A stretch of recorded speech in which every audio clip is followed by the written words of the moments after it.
यहाँ दिल्ली में धरना आंदोलन कर रहे हैं और राष्ट्रीय अध्यक्ष अशोक जी राउत, यहाँ उपस्थित देश भर से आए हुए सभी EPS 95 पेंशन धारक, मैं आपको सबको सपोर्ट करने के लिए आया हूँ।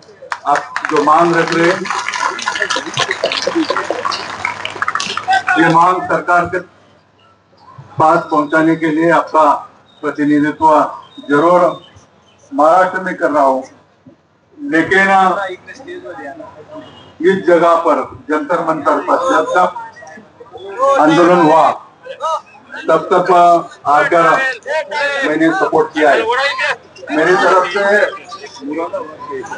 आपकी जो मांग है वो मांग संसद में पहली बार उठने वाला मैं संसद हूँ। संसद में किसी ने ये मांग रखी होगी तो पहली बार मैंने रखी, बाद में कई सारे संसदों ने संसद ने ये बात रखी। सभी जनप्रतिनिधि देश भर से सुन के आते, उन्होंने आपको सपोर्ट दिया है, आपकी मांग संसद में रखी है। महाराष्ट्र में पिछले हफ्ते पुणे में, जहाँ से मैं प्रतिनिधित्व करता हूँ, वहाँ पिंपरी चिंचवड में भी पुणे जिले का एक जनप्रतिनिधि और EPS 95 पेंशन धारकों का एक मेळावा हुआ था और उसमें भी मैं शामिल हुआ था। मैंने वहां भी बात की थी। मैंने मांडवी जी श्रम मंत्री जी है, उनका भी समय मांगा है और मुझे लगता है कि 1-2 दिन में मुझे समय दिया तो अशोक जी राउत को लेके मैं उनके पास चला जाऊंगा दोबारा।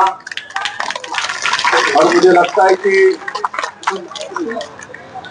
आने वाले थोड़े दिन में, जो इतने सालों से आप मान रख रहे हैं, तो आने वाले थोड़े दिनों में सरकार जाग जाएगी और आपको आपकी जो मांग है वो पूरी करेगा। तो फिर से मेरी तरफ से आपको पूरी तरह से सपोर्ट करता हूँ। कई सारे महाराष्ट्र से यहाँ लोग आए EPS 95 पेंशन धारक, मैं उनके लिए मराठी में बात करूंगा।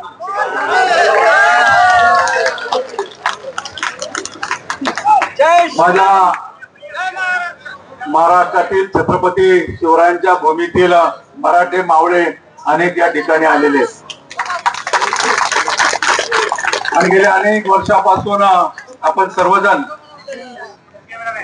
EPS 95 पेंशन धारक मागणी करता। लोकसभेमध्ये तुमचा प्रश्न उठवणारा पहिला खासदार आहे। लोकसभा में मेरी 3rd टर्म है, माझी 3री वेळ लोकसभेमध्ये आणि अशोक जी राऊत सातत्यानं जरी आंदोलन असलं आणि नसले तरी आमची चर्चा होते। मध्यंतरी महाराष्ट्रामध्ये पुणे जिल्ह्यामध्ये चिंचवडमध्ये पेन्शन धारकांचा मेळावा झाला, त्यावेळेस देखील उपस्थित राहून त्या ठिकाणी मार्गदर्शन केलं होतं आणि सपोर्ट देखील दिला होता।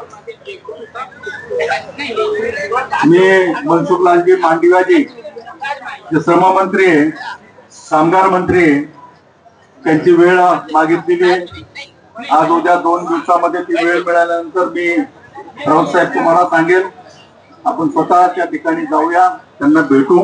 पुन्हा एकदा इतक्या उन्हामध्ये परिस्थिती नसताना देखील त्या परिस्थितीमध्ये तुम्ही आंदोलन करता।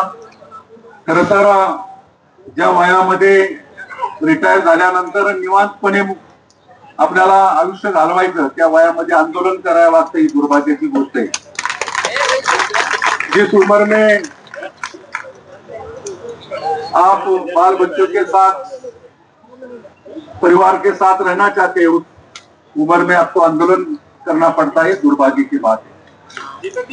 मुझे लगता है कि आने वाले दिनों में सरकार के तरफ से जरूर आपको न्योता मिलेगा, जरूर ये मांग पूरी होगी। तो कई सारे लोग मुझे पार्लियामेंट में बोलते हैं, उसके हिसाब से मैं आपको ये सूचित करता हूँ। काही कालावधीमध्ये नक्कीच सरकारच्या वतीनं आपल्याला दिलासा मिळेल एवढंच या निमित्तानं सांगतो। पार्लियामेंट चालू आहे, 2 वाजता पार्लियामेंट सुरू होते आणि म्हणून मला पार्लियामेंटला मध्ये जायचंय।